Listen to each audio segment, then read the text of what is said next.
Hello and welcome to the Cold Coffee Club, a podcast brought to you by Houston Moms. We're here to give you a little bit of that mom-to-mom connection, fun, and conversation amidst all the chaos. Join us as we take a break from doing all the things and explore the wide spectrum of this crazy motherhood role. We'll interview fun guests, talk about cool grown-up topics, laugh, share, and grow together. So go ahead, reheat that coffee, and put your feet up. Here we go. Good morning. Welcome to the Cold Coffee Club. This is Jenny. And this is Ashley. Good morning. Hey, Ash. Do you have any tea for us this morning? I do. So I recently traveled to Oklahoma City. If y'all remember in past episodes, I mentioned the comedian Anthony Jeselnik and how I had a dream that we were dating, and it was very serious and very lovely. And of course, it was just a dream. But I did go to Oklahoma City to see him perform in Bricktown.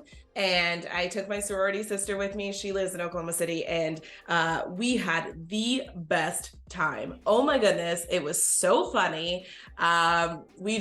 That's what we do together. We just laugh a lot together. So going to see a comedian was kind of our jam, and it was a blast. A weekend well spent, and I drove, which was not something I enjoy, but okay. I did do it, and I was so serious about going to see this show that I endured a 7-hour drive to go see him.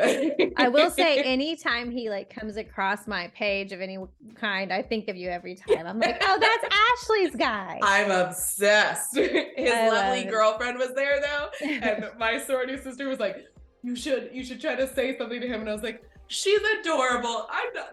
Yes. Why would I ever do that? That's his real girlfriend. Yes. I'm just his I've accepted it. girlfriend. Yes, exactly. I've accepted that. Hilarious. How about you?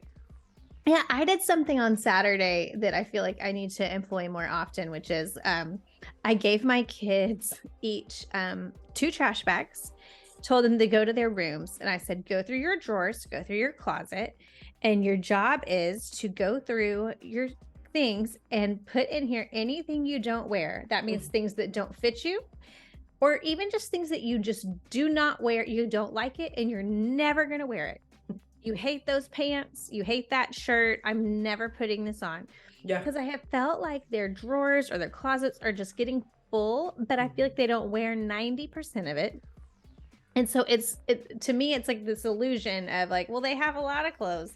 Yeah. But then it's like when you realize, oh, so much doesn't fit, and they've outgrown it, and they really only have 2 pairs of pants when I think they have 12 pairs of pants. Right. So they actually really liked doing it, because that's an easy task to pull things out and throw them in a bag. Yeah. And they were feeling excited to I'm not throwing it away, I'm donating things, but they feel like they're just like throwing things away. Yeah. And so I wasn't the one doing it, which I really enjoyed. And I just sent them up there, and they came down with their bags, and that was really an easy thing for them to do, an easy chore. Yeah. And now they have more room, and they enjoyed that. And so it's easier for them to put their clothes away. Yeah. So I highly recommend that. That's awesome. Good for you. That is smart. Work smarter. Do a little purge. All right. What's your cream and sugar this week? What are you loving? Yeah, our cream and sugar is normally just something we share that we are loving, either a place or a show, or, just any kind of a purchase that we've made recently. Yeah. But mine is a show I found recently on Apple Plus, and it is a show called Shrinking. Oh. And it stars Jason Segel, who I first fell in love with on How I Met Your Mother. Yes. And Harrison Ford, actually. And he plays a widowed father of a teenage girl who he is actually a psychiatrist. Okay. And Harrison Ford is another psychiatrist that works with him at his practice. Okay. But he is, as a recently widowed father, he is not doing very well. He is not in a real healthy place. So here he is trying to help others that are not in a healthy place when he himself is like an absolute wreck. Like just a disaster. Yeah. So it's a comedy drama kind of thing. Like but it's also really heartwarming, and just his relationship with his teenage daughter is really and she's also like kind of being more of the parent than he is, and she's also a mess. It's just really it's really I think it's like 6 episodes, so it's not like a super long show, but anyways, it's really good. I really enjoyed it. Yeah. It's on Apple Plus. Okay. And my cream and sugar this week, I was gonna do a show as well, but it's of course one of those super popular shows, so why even mention it, because everyone already knows about it. But I have been working on a workout routine and kind of just employing different things so I don't get bored, because I hate working out. But there's a channel called Grow with Joe, and she does all these fun workouts. It's like there's a lot of cardio stuff. There's, a few stretching ones, yoga, there's dance ones. And it's a blast. And she's just a sweetheart. It's just Grow with and J-O. And I know she has an app that you can subscribe to and do, meal plans, things like that. But just on YouTube, you can get free videos and, do your little workouts. We love a free workout thing. Absolutely. Sometimes they're like, I will help you, and it's going to cost you $65 a month. And you're like, well, thank you so much for your time. But no. Yeah. Yes, she's a lot of fun. It's a good time. Yes. All right. And Ash will link to that in the show notes. That's of great. Course. I'm writing it down, but you people get to click on a button. I love that. Okay. Awesome. This episode of the Cold Coffee Club is brought to us by T-Bar M Summer Camps. T-Bar M Camps offer a summer of fun and growth for kids, teens, and families of all ages. Their Christian-based program focuses on helping children develop a deeper relationship with God and with their peers. Get out of the city and into the scenic Texas Hill Country. They offer 3 overnight camps: the base camp for kids who have completed grades 1st through 6th, Camp Travis is for kids who have completed 7th through 11th grades, and Family Camp, which is fun for the whole family. Join the hundreds of fellow Houstonians who also value stepping out of their normal for a week of inspiring Bible studies, unplugged fun, and outdoor experiences to last a lifetime. Spots are filling fast, so register now for T-Bar M Camps and experience the ultimate Christ-centered adventure. Click the link in our show notes for more info. All right, back to the show.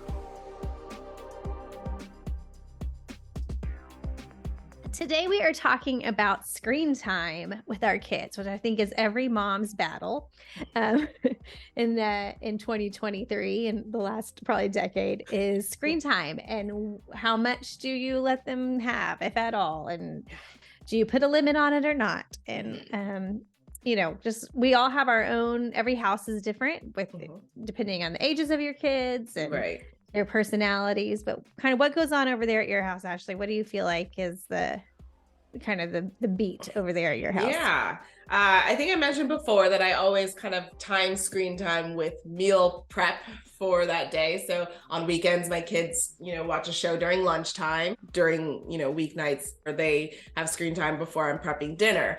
The issue we're having is just figuring out what is appropriate and what's not. My kids think, certain things are like, oh, it's fine. And I'm like, no, it's not. Your 5-year-old brother is saying things that aren't necessarily the worst things in the world, but like, that's not appropriate. So we're really, our timing is great. And it seems like everyone kind of understands the schedule. There's a whole lot less arguing than there used to be about like, but can we just a little longer? Can we this? I have opportunities for my kids to earn more screen time, but we're just struggling with like, I don't like that. I'm not a fan of that one. Or even, we took a big step in allowing our oldest, actually all our kids now play Fortnite. And it is not, at first I thought it was just horrible. I was like, there's no way, based on what I'd heard, and I hadn't actually seen it. So then when I actually played it myself to see what is happening, I'm not a fan of these like bang, bang, shoot 'em up kind of games, but I see how it looks kind of futuristic and there's no blood or anything. So I'm like, okay, cool.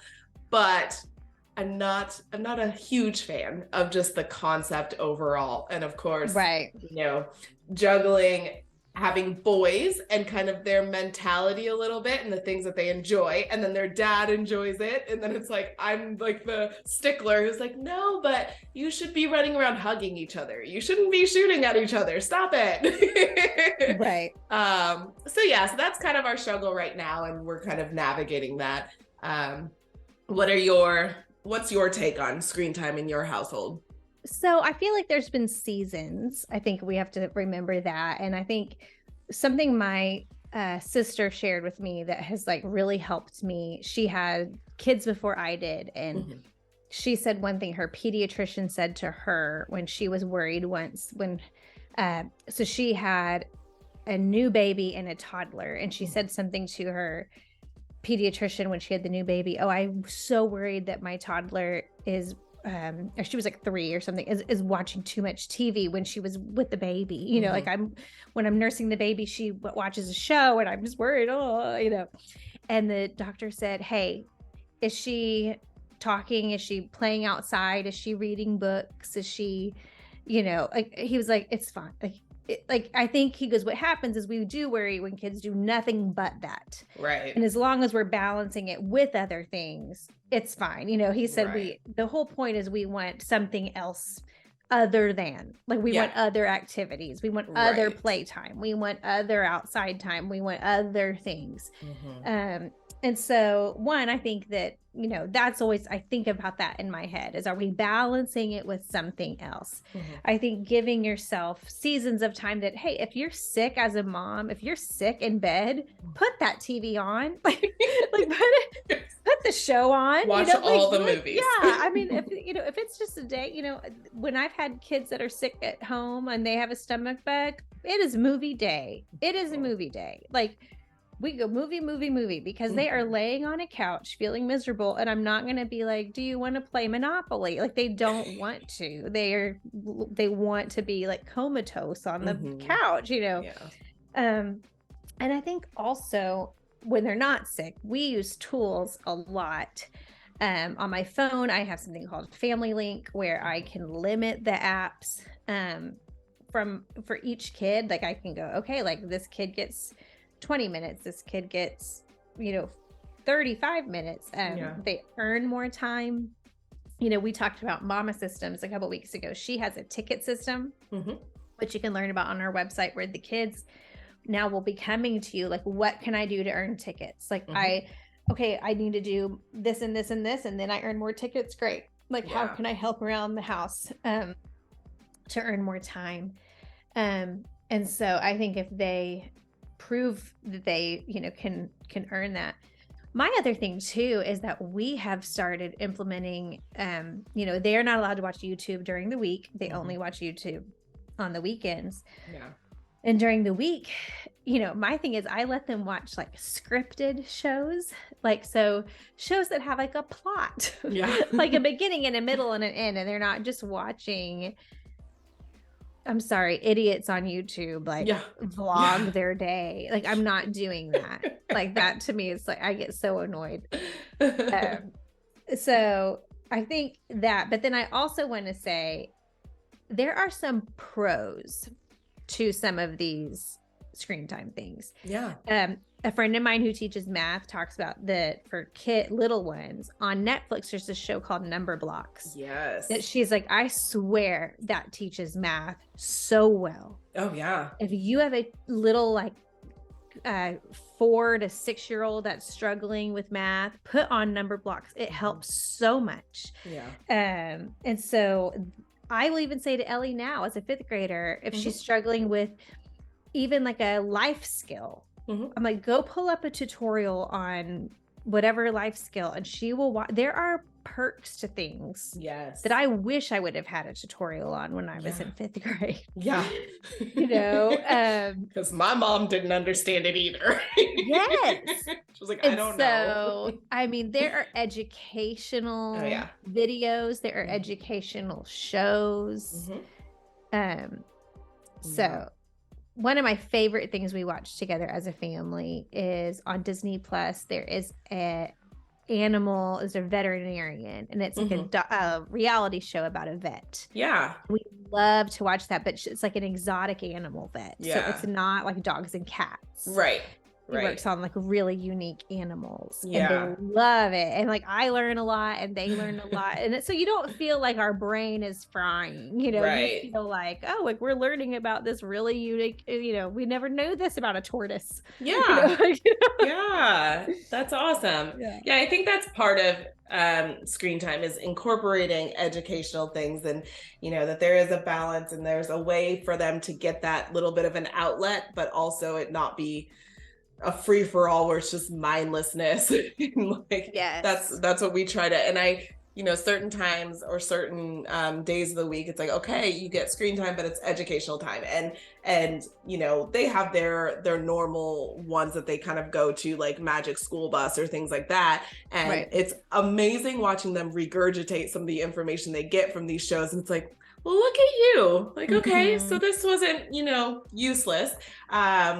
And yeah, we, there are a lot of benefits for sure. I think especially with YouTube, I try to explain to my kids, like, even if they're doing YouTube kids channels, there are still little things where it's like, I want you to be safe. And I want you to, I don't necessarily want you exposed to things that I don't think you're ready for. And they don't understand, like, but it says for kids. And I'm like, but not everyone thinks the same way mom does. Not everyone truly has your best interests at heart. And so just figuring that out has been the thing we're really working on. Or even like my kids aren't allowed to say stupid. I'm like, how many YouTube videos are there where some kid is like, oh, that's so stupid? Or like prank YouTube videos where like a kid is being disrespectful to the mom or something and it's supposed to be funny. And I'm like, don't ever do that. Don't try it with me. Or I've had to explain to my kids that like these YouTubers make money from their YouTube channels, and that's fine. That's great. That's not a problem. But like all these things that they get or these trips that they go on, a lot of them are provided to them.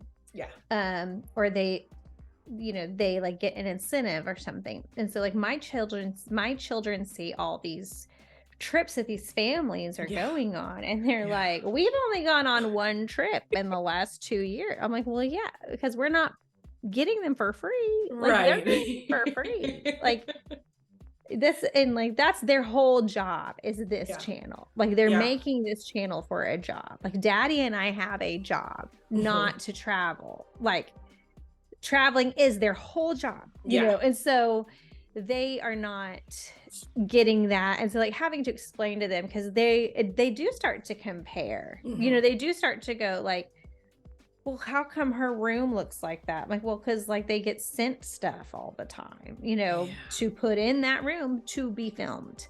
And then they start asking, well, how come I'm not doing that? We could just do that. And I'm like, we're not doing it. I'm sorry. Although I will say one time my husband like looked up one of these guys who's like 22, like his like net worth, and Grant's like, we got to start making some videos. Are you kidding me? We can make some of these videos, right? Yeah. I was like, oh, I'm not doing all that. But it is funny, like how much you have to like remind them that like this is an industry, right? This isn't just a random family like, hey, look at our house. Like, no, like this is a YouTube house, you know? One thing I didn't realize is that school does a lot of screen time as well, and I wasn't aware of that. And so my kids they take issue with you know, me putting limits on their screen time, even if it's like, say they're using a tablet to play an educational game that they play at school or whatever.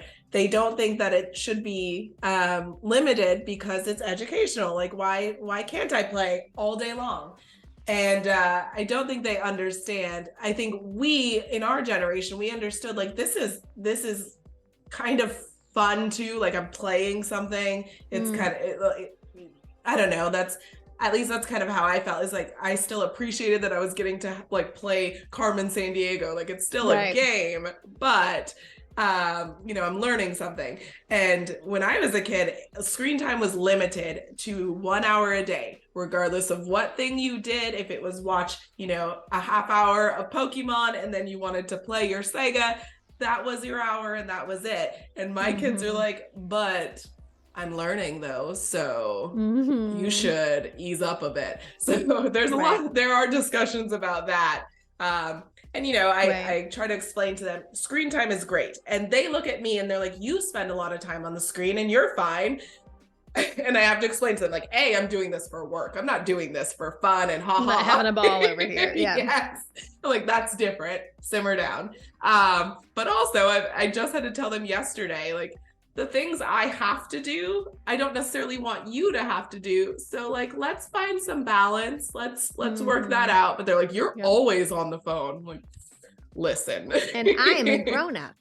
That so when too. You're a grown-up, you can do what you want to do. Exactly. And I've also explained to them things like staring at a screen is not always the best thing for you. The way you sit when you're on a tablet is not really the best thing for you.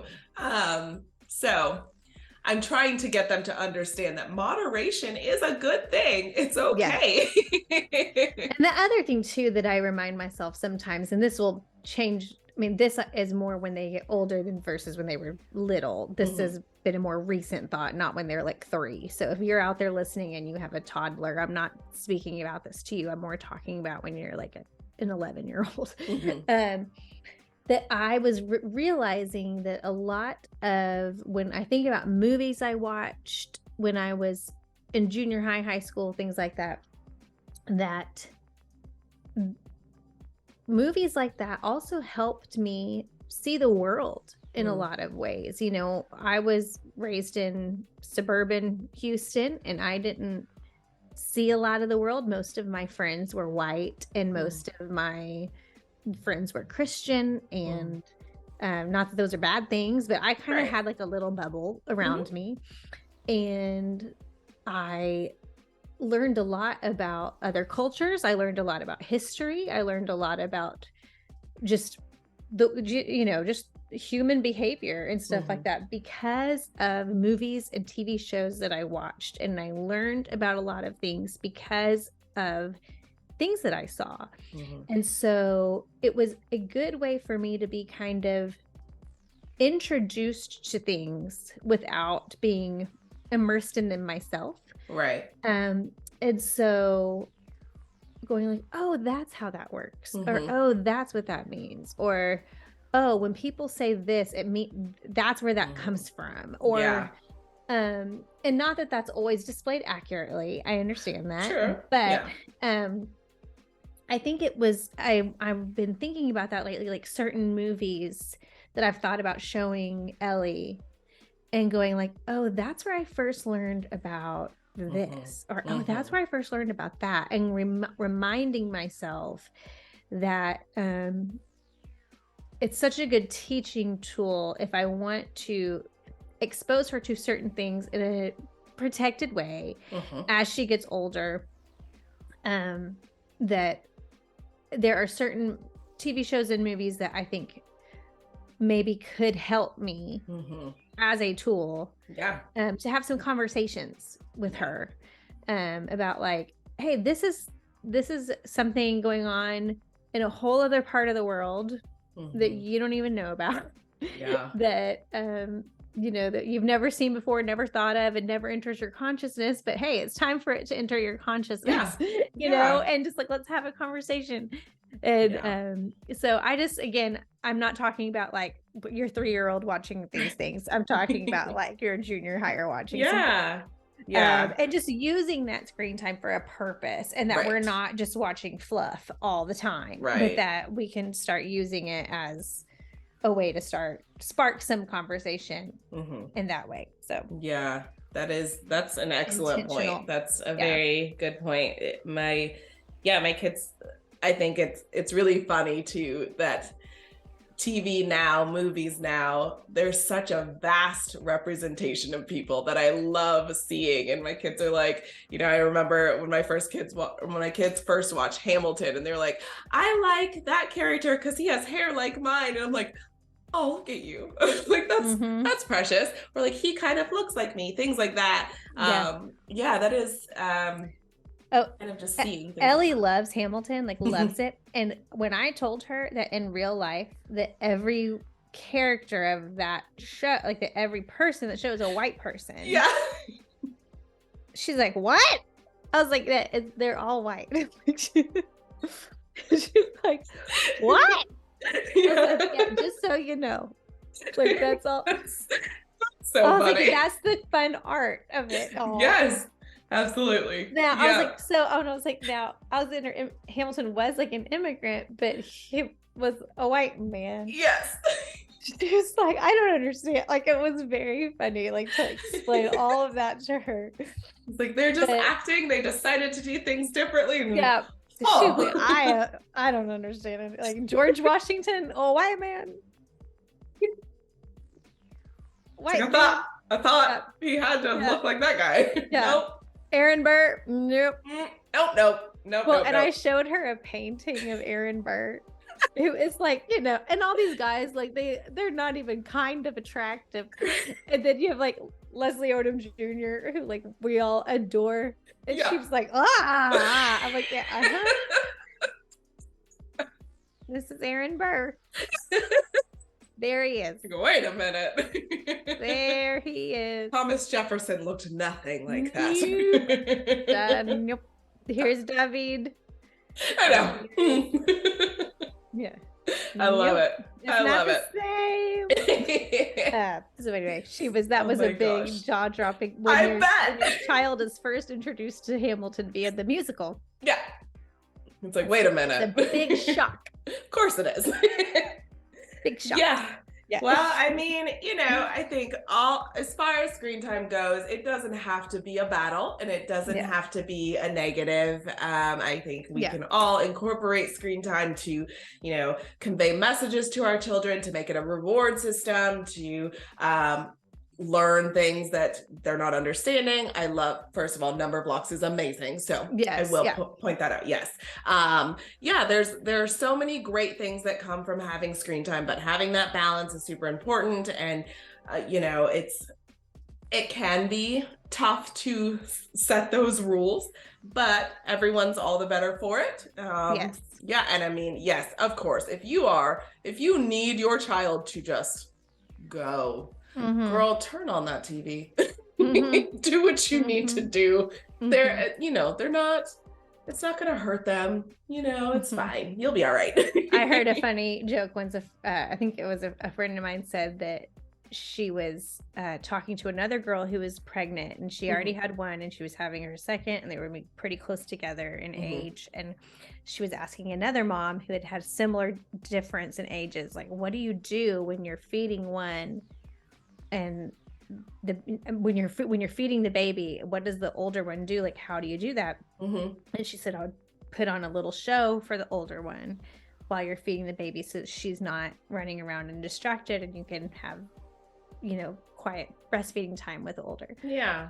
And she goes, oh, well, we don't have any screens at all in our home ever. There's 0 screen time in our home. And then my friend goes, oh, I don't know then. I don't know. I don't know. You're on your own. Nothing. I don't know. It is funny. I always swore. It's amazing the things you say before you have kids too. Or like, my kids will never. I used to work at Papado and people would bring their tablet and have their kids sit at the table and I'm like, if you don't give that child some crayons, but then I was like, oh, where is the tablet? Where is it? So I can't tell you how many times I've paid at Chili's for that little tablet to be activated. I'm like, you know what? Here. I will say this. There have been times that this is a perfect example for this conversation. I will say 80% of the time, we do not have screens at a restaurant. We don't. We are like, nope, no screens. We can talk and we'll bring other things. Like we have a little restaurant bag. We bring other things. Yes. There are times that sometimes that Grant and I need to talk about something and we need uninterrupted conversation. Yeah. Where it's just one of those days that no. And those are the days that they bring their screens, or we go to Chili's because it has that thing. Yep. And like, it is an intentional, like, we're going to dinner and they're bringing the screens. Yes. And that is like a choice we have made. And it's like, you and me we're like, we make a decision of, we are going to a restaurant with screens. Yeah. And we want TVs on the walls. Like, they can see who has kid shows up on the screen. Like, we went to a place the other day that like had multiple screens, and one of the screens had Bluey on. And we were like, we're sitting over there is where we're going to sit, over there. Because it's like, that's how we know we're going to get to talk. And it's just, and I would say we're not going to do that every time. But give yourself grace as a parent that there's times that you're like, I need to speak to you, and I need them to not be like, what did you say? Who are you talking about? Who said that? Yes. Or sometimes you just know you're in survival mode, like you've been at baseball or all day, or dance all day. And it's like, you know, they're not going to sit and like be calm. It's like, I'm exhausted. I'm going to start being silly. You know what? You take this tablet. You have a great time. Go sit in a corner. Yes. Because we are just going to survive this meal. You're going to hush. Or on an airplane.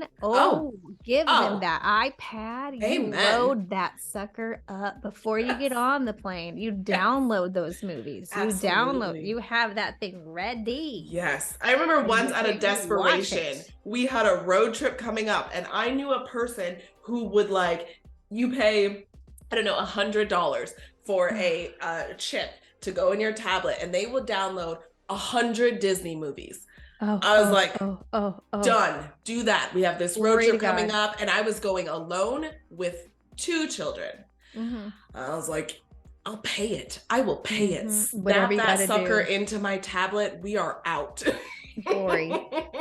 It's amazing. Yep. Yeah. I mean, you have to do what you have to do. And you also know your kid too. And I know there are certain parents that have special needs children or whatever. And it's like, you do what is best for your household, and there is no judgment. And if you see a mom with a kid with a tablet, you do not say anything.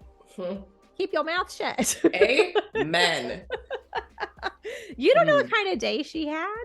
Worry about yourself. Remember that video of that little girl? She's like, worry about yourself. Worry about yourself. That's what we say. You worry about yourself. You see a kid with a tablet, he's quiet. Let him live his life. Yes. He's doing what he needs to do. Amen. Pop those bubbles. Pop. Swipe the fruit, you know. Yep. Fruit Ninja. I love Fruit Ninja. I love that. All right. Well, screen time works when you need it to work. Amen. That's the summary of this story. Yes.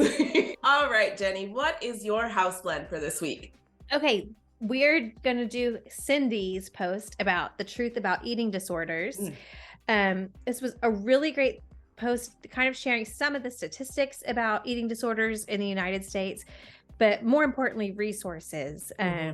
So if this would be helpful to you or someone you know, if you wanted to share this with someone, there's a link in our show notes for that. Yeah. My house blend for this week is our camp guide. Summer is right around the corner.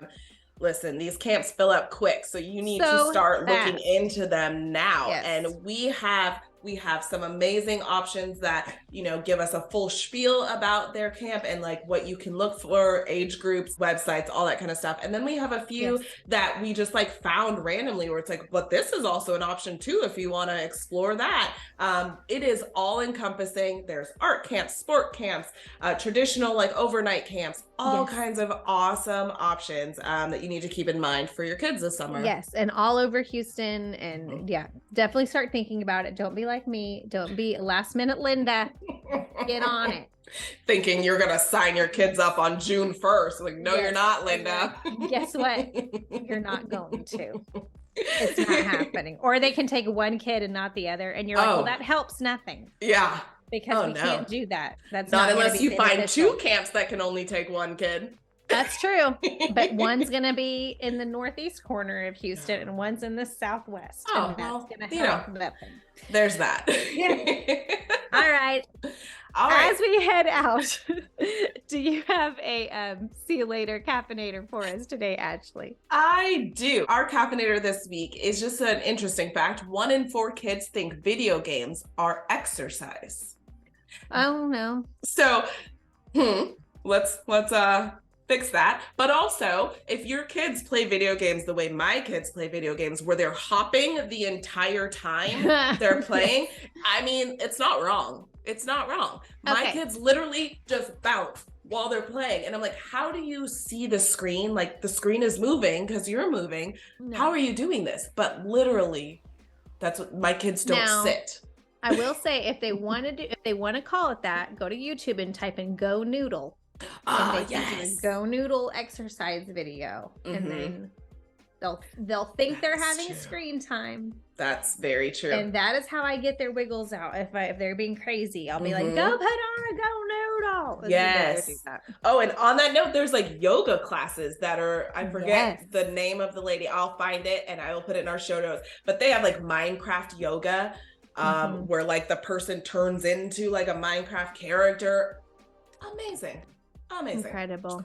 All right, everybody. We'll see you next week.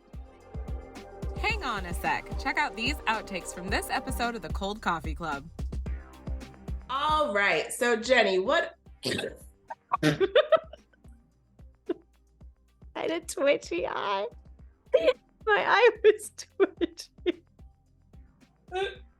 My eye was twitching. I'm sorry. I got all wonky.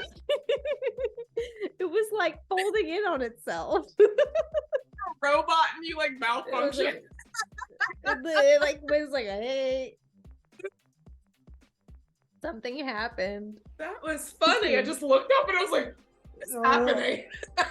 My eye was like, nope. Okay. Okay. Oh God, that was funny. Sorry. I was like, it just was like womp womp. Okay, we're trying it again. Okay. For the 9th time, we're gonna try to do this. Okay. You've been listening to the Cold Coffee Club, brought to you by Houston Moms. We wish you a fabulous week with your families and look forward to sharing many more cups of cold coffee with you.